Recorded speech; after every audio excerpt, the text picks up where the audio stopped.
Policy बाजार पर 1 करोड़ रुपए का टर्म लाइफ इंश्योरेंस केवल 450 रुपए महीने से शुरू। वाह! नमस्कार, देश की बात में हाजिर है और पहले बात एक बार फिर से कोरोना की कर रहे हैं। नए साल के जश्न के मद्देनजर राज्यों को निर्देश दिए जा रहे हैं, उनसे मास्क, सोशल डिस्टेंसिंग पर ध्यान देने को कहा गया है। आपको बता दें, जो एक मंत्र आज स्वास्थ्य मंत्रालय की तरफ से तमाम स्वास्थ्य मंत्रियों को दिया गया वो है test, track, treat and vaccinate. तो ये आज काफ़ी देर ये बैठक चली है स्वास्थ्य मंत्री की तमाम राज्यों के स्वास्थ्य मंत्रियों के साथ। आपको बता दें, इस बैठक में किस तरह से कोरोना से निपटने के कदमों की समीक्षा की गई है। तो जो मंत्र एक तरह से सामने एक बार फिर दोहरा दें, टेस्ट कीजिए, ट्रैक कीजिए, ट्रीट कीजिए और वैक्सीनेट कीजिए। हम सब जानते हैं, लेकिन अपने आप में कितना कारगर असरदार होगा, कैसे होगा, ये बहुत अहम हो जाता है। तो कल से सरकार की गाइडलाइंस जारी होने जा रही हैं, जिससे क्रिसमस और नए साल के उत्साह में कुछ फीका हो सकता है। ये मास्क पहनने की सलाह पर सरकार की एडवाइजरी है। भीड़ वाली जगहों पर मास्क लगाने और प्रयोग करने की बात कही जा रही है। क्रिसमस, नए साल के जश्न पर आएंगी गाइडलाइंस, ये सूत्र कह रहे हैं। इंटरनेशनल फ्लाइट्स के 2% यात्रियों का रैंडम सैंपलिंग होगा और रैंडम सैंपलिंग का खर्च केंद्र सरकार उठाएगी। ये सभी गाइडलाइंस 24 दिसंबर से लागू होंगी, ऐसा कहा जा रहा है। एहतियाती डोज पर सरकार का जोर रहेगा, ये सूत्र फिलहाल कह रहे हैं। लेकिन धीरे धीरे जैसे बैठक समाप्त हुई है और डिटेल्स हम सबके पास आएंगी और इस पर आगे बढ़ा जा सकेगा। आपको बता दें कि नेजल वैक्सीन 2 ड्रॉप्स को सरकार की मंजूरी मिल चुकी है, तो कोविशील्ड, कोवैक्सीन लेने वाले नेजल वैक्सीन ले पाएंगे। टीकाकरण अभियान में आज से नेजल वैक्सीन भी शामिल है और कोविन ऐप पर दिखाई देगा। ये फिलहाल निजी अस्पतालों में भी ये नेजल वैक्सीन उपलब्ध है। तो हमारे साथ आज फिर 2 खास डॉक्टर्स हमारे साथ मौजूद हैं। Doctor Sushila Kataria, director and head of internal medicine department Medicity Medanta की, और साथ ही doctor Suresh Kumar, MD LNJP अस्पताल। बहुत बहुत धन्यवाद, आप दोनों हमारे साथ जुड़े हैं। और डॉक्टर सुनीला, अगर मैं पहले आपसे पूछूं, जो सरकार इस समय स्वास्थ्य मंत्रालय की बैठकें हुई हैं, जो ट्रैक और जिस तरह से track, test, treat and vaccinate की बात हो रही है, जाहिर तौर पे ये पथ बिल्कुल सही है, लेकिन किस तरह से आप आगे की राह देख रही हैं, असेस कर रही हैं? देखिए, जिस तरह से हमने पहले बार देखा था 2020 की शुरुआत में, कि जो सबसे कारगर तरीका होता है कि आप शुरुआत में ही अगर पेशेंट्स को टेस्ट करते हैं और उनको आइसोलेट करते हैं, तो वो जो ट्रेजेक्ट्री और स्प्रेड है उसको आप काफी हद तक रोक सकते हैं। सो बहुत जल्दी इंटरवीन करना बहुत जरूरी है, क्योंकि अगर आज आप इंटरवीन करेंगे, आप उस ट्रेजेक्ट्री को सिग्निफिकेंटली कम कर सकते हैं, 70-80%। पर जब एक सिग्निफिकेंट कम्युनिटी स्प्रेड हो जाता है, उसके बाद उसकी इफेक्टिवनेस कम हो जाती है। सो मुझे लगता है आज की जरूरत है कि जो भी लोग रेस्पिरेटरी सिम्टम्स से आ रहे हैं, जिनको खांसी, जुकाम, बुखार है, या जो निमोनिया से हॉस्पिटल में भर्ती हो रहे हैं, उन सब के हमें कोविड टेस्टिंग रेगुलरली करना चाहिए। उसके बाद में उनको इफेक्टिवली आइसोलेट करना चाहिए, लोगों को ऑनेस्टली क्वारंटाइन करना चाहिए। साथ साथ जिन लोगों ने जो बूस्टर डोज नहीं ली है वो भी कंप्लीट करनी चाहिए। और इस सारे आर्मामेंटेरियम में ये जो नया नेजल वैक्सीन है, मुझे लगता है वो भी काफी इफेक्टिव होगा। डॉक्टर सुशीला, आप लोगों ने क्राइसिस के समय देखा था, हालात को संभाला था, तो क्या अभी हालात कैसे आपको नजर आ रहे हैं अस्पताल में? देखिए, अभी तो हमें पूरे हॉस्पिटल में कोई कोविड का पेशेंट एडमिटेड नहीं है। रिसेंटली खांसी, जुकाम के, बुखार के पेशेंट्स बहुत आए हैं, लेकिन उनको हमने टेस्ट किया तो वो इन्फ्लुएंजा रिलेटेड इन्फेक्शन ज्यादा है। कोरोना का पेशेंट्स हमें अभी ज्यादा नहीं मिल रहे हैं। और उसका पुष्टि देश के आंकड़ों से भी हो रही है कि कितने कम नंबर हम पूरे इंडिया से रिपोर्ट हो रहे हैं। बिल्कुल। डॉक्टर सुरेश कुमार हमारे साथ मौजूद हैं, LNJP अस्पताल मैमसी के MD। बहुत बहुत धन्यवाद सर जुड़ने के लिए। जो कोविड का अस्पताल है वो सबसे बड़ा दिल्ली में अस्पताल था कोविड के मैनेजमेंट में, जब कोविड यहाँ पर आया था। आपका इस समय, मैं आपसे जानना चाहूंगी, जो सरकार मास्क पहनने पे जरूरी नहीं कह रही है, एडवाइस दे रही है, लेकिन प्रिपेयर्डनेस को लेकर सरकारें, दिल्ली सरकार दावा कर रही हैं, लेकिन इस समय आप कैसे देख रहे हैं सिचुएशन को? मेदांता में तो अगर कोरोना का कोई पेशेंट नहीं है, लेकिन LNJP की क्या स्थिति इस समय? थैंक यू मैम कुलपति। अभी हमने देखा कि पिछले 2 से 3 हफ्तों में हमारे लोकनायक में अभी एक भी पेशेंट कोविड का एडमिट नहीं है, और क्योंकि इन्फेक्शन का रेट है वो काफ़ी कम है, 0.14% है, यानी कि 1 से भी बहुत कम है।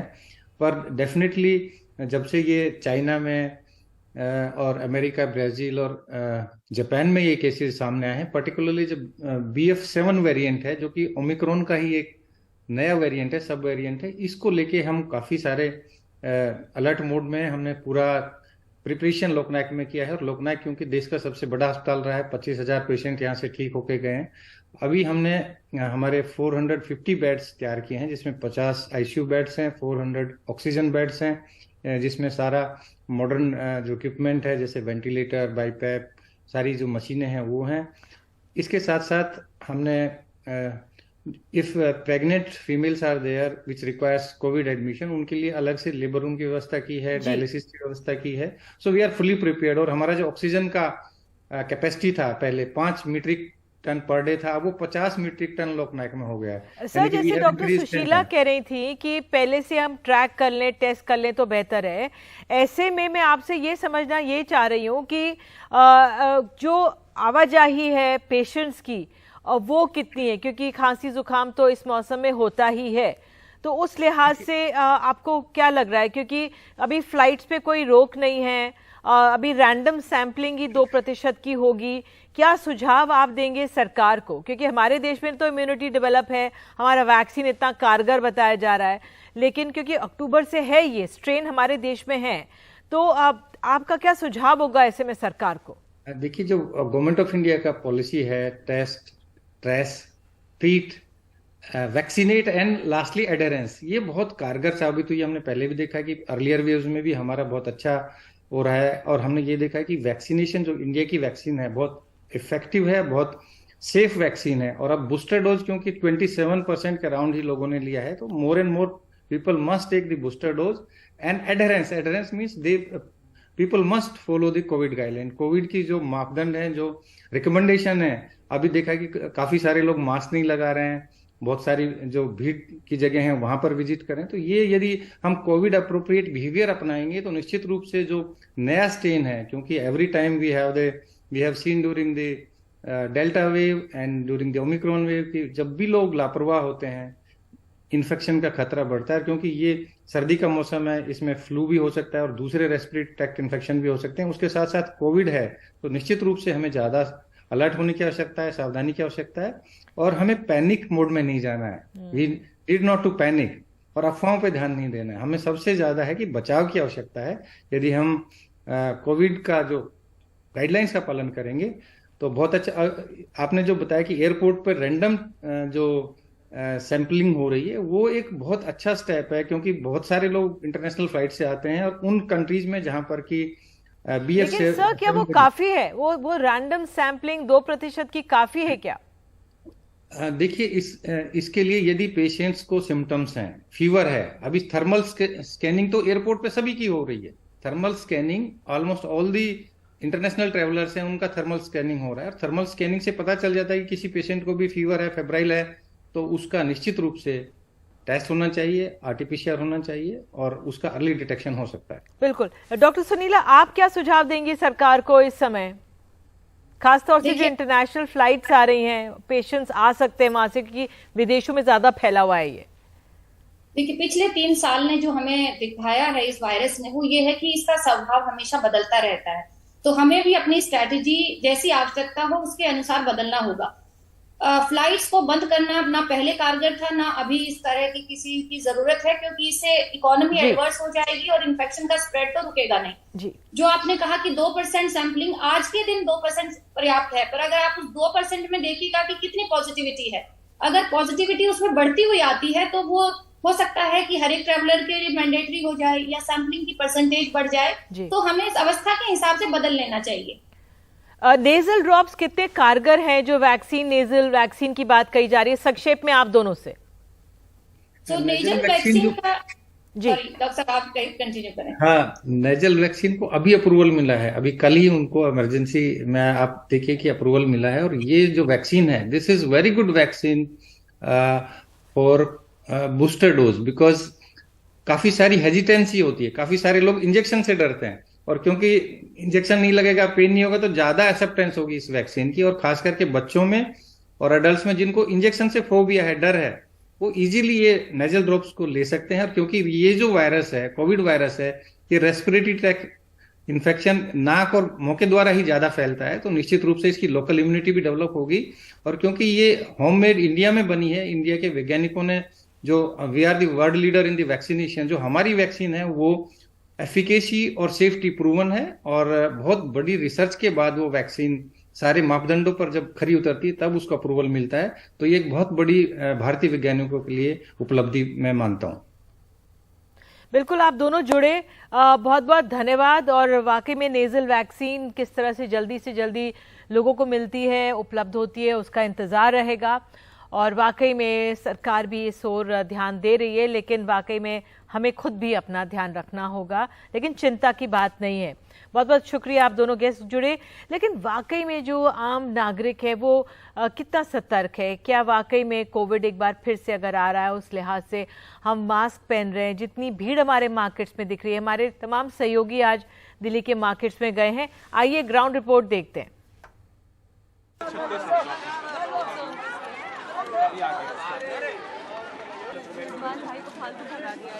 दिल्ली के ये दो बड़े बाजार, सरोजनी नगर और लाजपत नगर, जहां हजारों लोग जरूरत का सामान खरीदने जाते हैं। चीन में कोविड के बढ़ते मामलों को देखते हुए भारत में भी बैठकों का दौर चल रहा है।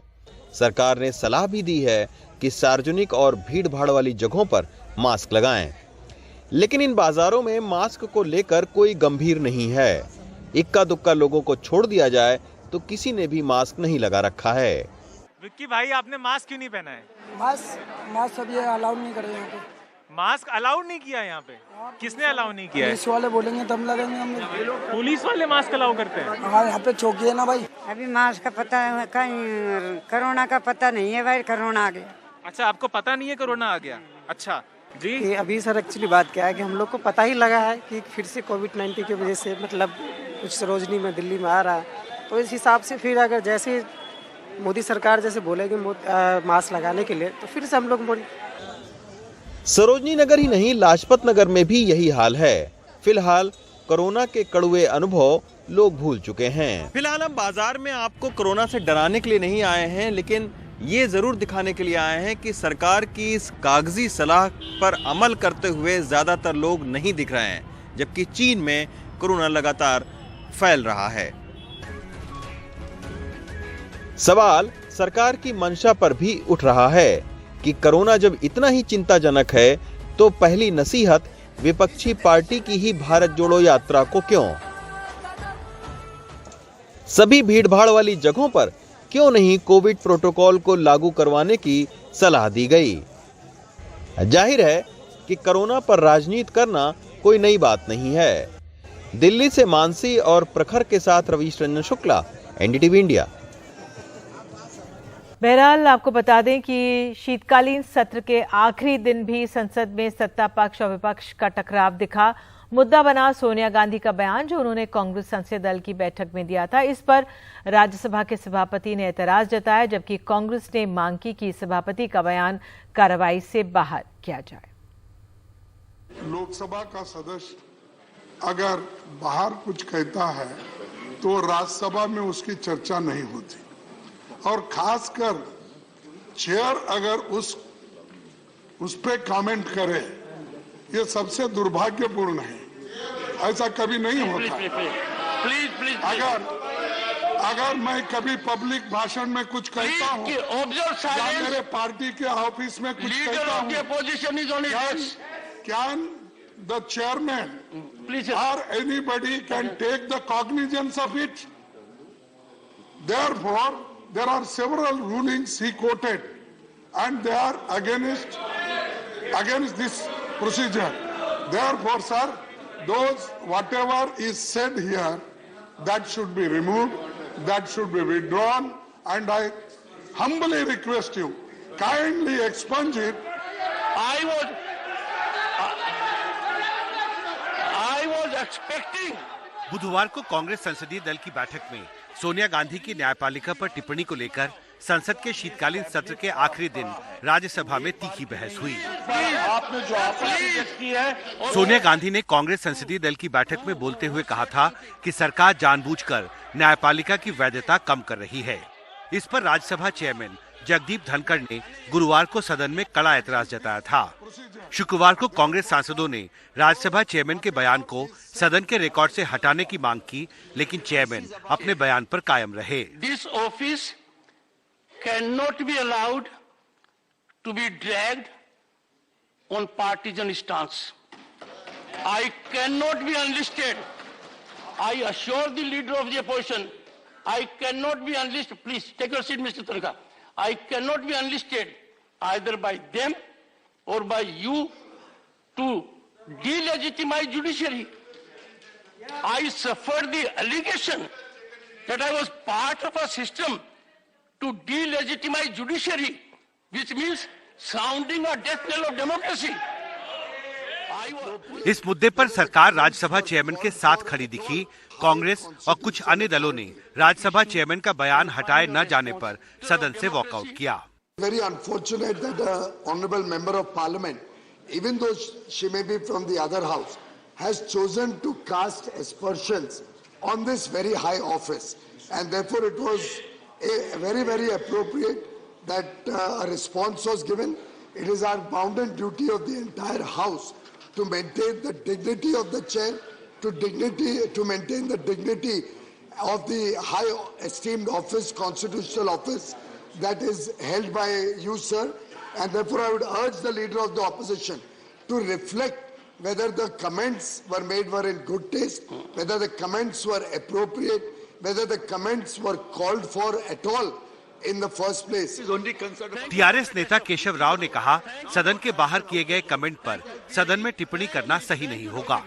आपने मांग भी किया था कि एक्सपंज किया जाए इस बयान को, क्या उस पर राजी हुए चेयरमैन? मैं नहीं जानता, हमने अनुरोध किया है और मुझे पूरी उम्मीद है कि सदन की परंपराओं को ध्यान में रखते हुए, पुरानी रूलिंग्स को ध्यान में रखते हुए उसको एक्सपेंड करना चाहिए। आपने वॉकआउट भी किया है सदन से? हमने और कांग्रेस पार्टी ने और सभी ने वॉकआउट किया।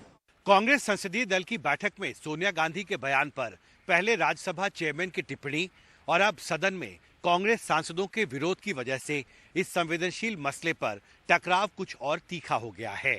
जाहिर है ये मामला बेहद संवेदनशील है और बेहतर होगा कि दोनों पक्ष बातचीत के जरिए इसे जल्दी सुलझाने की कोशिश करें। संसद भवन से कैमरा पर्सन आजम के साथ हिमांशु शेखर, एनडीटीवी इंडिया।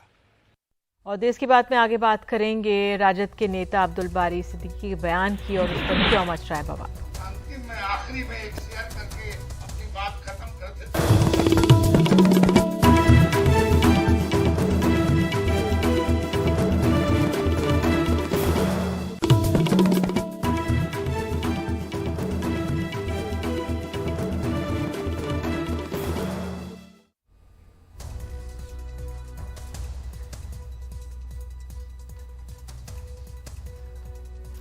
और अब बात बिहार की आरजेडी के वरिष्ठ नेता और बिहार के पूर्व मंत्री अब्दुल बारी सिद्दीकी ने विदेश में रह रहे अपने बेटे और बेटी से कहा है कि भारत में अब माहौल उनके रहने लायक नहीं है। एक समारोह के दौरान उन्होंने कहा कि हम अपने बच्चों को ये कहने को मजबूर हैं कि वे विदेश में ही रह जाएं, हो सके तो वहीं की नागरिकता ले लें। उन्होंने चिंता जताई कि ऐसे माहौल हो गया है यहाँ पर कि वे अपने बच्चों को मातृभूमि छोड़ने के लिए कह रहे हैं। सिद्दीकी इस बयान पर के समर्थन में महागठबंधन पार्टियों के साथ साथ कुछ विपक्षी दलों के नेता उतर आए। वहीं बीजेपी ने इस बयान पर अब्दुल बारी सिद्दीकी को निशाने पर लिया है और आज उन्होंने सफाई भी दी है। आइए आपको सुनाते हैं।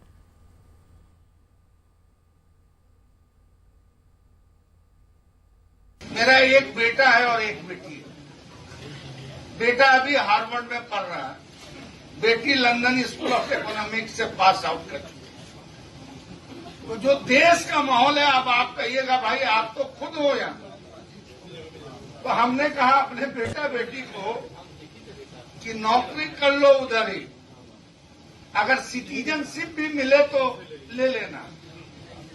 अब इंडिया में माहौल नहीं रह गया, तुम लोग झेल पाओगे या नहीं झेल पाओगे। जीना यहाँ मरना यहाँ, इसके सिवा जाना भी यहाँ, मैं भी यहाँ, हमने रहना है भी यहाँ,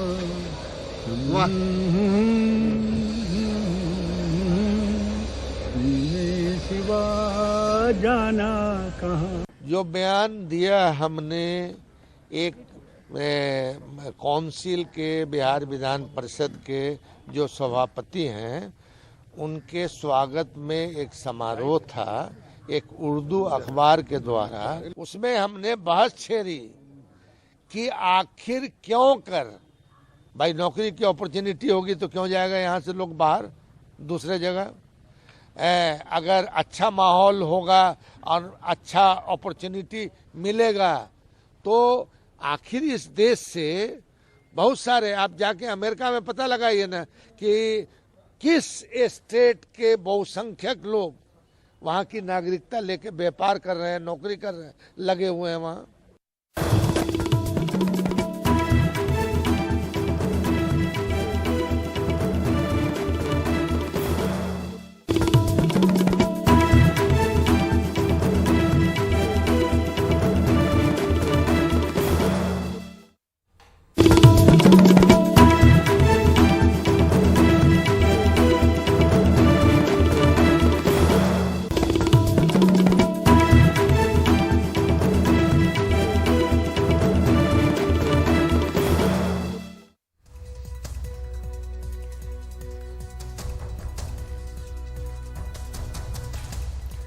बात मध्य प्रदेश की है। मध्य प्रदेश विधानसभा का शीतकालीन सत्र 5 दिनों का ही था, एक दिन पहले खत्म हो गया। वैसे पहली दफा नहीं है। संसद या विधानसभा चर्चा के बाद कानून बनाते हैं। सत्र के दिन तय करने में सत्ता विपक्ष दोनों की भूमिका होती है, लेकिन अब सत्र के दिन कम, हंगामा ज्यादा हो रहा है। एक रिपोर्ट। मध्य प्रदेश में 15वीं विधानसभा का शीतकालीन सत्र एक दिन पहले ही खत्म हो गया। सरकार ने विपक्ष के अविश्वास प्रस्ताव पर जीत दर्ज की, लेकिन ये सत्र भी निर्धारित अवधि से पहले खत्म हो गया। 15वीं विधानसभा में अब तक 4 साल में 102 दिनों का सत्र आहूत किया गया, लेकिन सदन चला सिर्फ 60 दिन। इन 60 दिनों में 116 विधेयक और 41 अध्यादेश पारित हुए। इस दौरान सत्ता का जोर विधायी काम पूरे करने पर रहा और विपक्ष का सरकार को कटघरे में खड़ा करने पर, लेकिन इन सब के बीच जबरदस्त शोर शराबा हुआ। दोनों एक दूसरे को इसका जिम्मेदार बताते रहे। सदन की गरिमा है, सदन का नियम है, कायदा है, सदन की चलने की एक परंपरा है, उसका हमें पालन करना होगा। हमें अपनी कहीं ना कहीं जो स्थिति है उसका आकलन करते हुए। लेकिन दिन ही तो कम तय हो रहे हैं, मतलब कार्य मंत्रणा में नेता प्रतिपक्ष भी होते हैं, लेकिन दिन कम तय हो रहे हैं। आप भी विधायक भी हैं, मंत्री भी हैं सत्ताधारी दल के, लेकिन आपके क्षेत्र के लोगों को भी समस्या होगी। आपको भी लगेगा कि आप सवाल पूछें दूसरे विभागों से। देखिए, 2 बातें स्पष्ट मैं करना चाहता हूँ। ये लेजिस्लेशन के लिए जगह है, यहाँ कानून बनते हैं। जो बिजनेस होगा, जितना बिजनेस होगा उतने दिन का सत्र होता है। सरकार की तरफ से पूरी तरीके से हम लोग सत्र चलाने के लिए बिल्कुल तैयार रहते हैं और जब भी सत्र होते हैं हमारा तो प्रयास रहता है कि पूरे टाइम पर चले। अब कार्य मंत्रणा की मीटिंग होती है, उसमें जो तय होता है उसके अनुसार कार्रवाई होती है। ये सत्र छोटा इसलिए रखते हैं कि केवल इनको 2 चीज़ें कराना होती है, 3 चीज़ें। एक तो ये जो विधेयक हैं उनको पारित करा लो, बजट पारित करा लो, और अपना जो झूठ परोसना हो वो एक दिन के अंदर परोस लो। तो ये कार्य मंत्रालय में होते हैं। चर्चा करने का समय कहाँ देते हैं। पिछले एक दशक में 2003 से 2008 के बीच 12वीं विधानसभा में 275 दिनों के लिए सत्र बुलाया गया। चर्चा हुई सिर्फ 159 दिन। 2008-2013 में 13वीं विधानसभा में 265 दिनों के लिए सत्र बुलाया गया। चर्चा हुई 158 दिन। 2013 से 2018 तक 14वीं विधानसभा में 182 दिनों का सत्र बुलाया गया। सदन बैठा सिर्फ 135 दिनों तक। ये तब जब विधानसभा की कार्रवाई के 1 मिनट के संचालन का खर्च करीब 70,000 रुपए से ज्यादा आता है। जरा सोचिए, हंगामे में हमारे आपके कितने पैसे बर्बाद होते हैं। ये सदन जनता के नुमाइंदों की जनता के प्रति जवाबदेही तय करता है, लेकिन एक बार फिर 5 दिनों का सत्र 4 दिन में खत्म हो गया। वो तो भला हो अविश्वास प्रस्ताव का, जिस पर चर्चा की वजह से सत्र एक दिन और लंबा खिंच गया। यकीनन सत्र के दिन तय करने में सत्ता और विपक्ष दोनों की भूमिका होती है। सत्ता तो सवालों से भाग ही रहा है, लेकिन जो विपक्ष अविश्वास प्रस्ताव लेकर आया उसके 2 बड़े नेता, पूर्व मुख्यमंत्री और नेता प्रतिपक्ष तक सदन में मौजूद नहीं रहे। भोपाल से कैमरा सहयोगी रिजवान खान के साथ अनुराग द्वारी, NDTV इंडिया। और अब आपको सीधे महाराष्ट्र ले चलते हैं। वहां की बात है। महाराष्ट्र के सोलापुर जिले में गुरुवार को एक अनोखा मार्च निकला है। जिले के सैकड़ों कुंवारों ने कलेक्टर दफ्तर पर मोर्चा निकालकर उनकी शादी कराने की मांग की। दूल्हे के लिबास में घोड़ी पर सवार होकर आए दूल्हों ने शिकायत की कि लड़कों की तुलना में लड़कियों की संख्या कम होने की वजह से उन्हें लड़कियां नहीं मिल रही हैं जिनसे वो शादी कर सकें। इसलिए या तो सरकार दुल्हन दिलाने में उनकी मदद करे या फिर गर्भ में लिंग परीक्षण पर सख्ती कर रोक लगाए।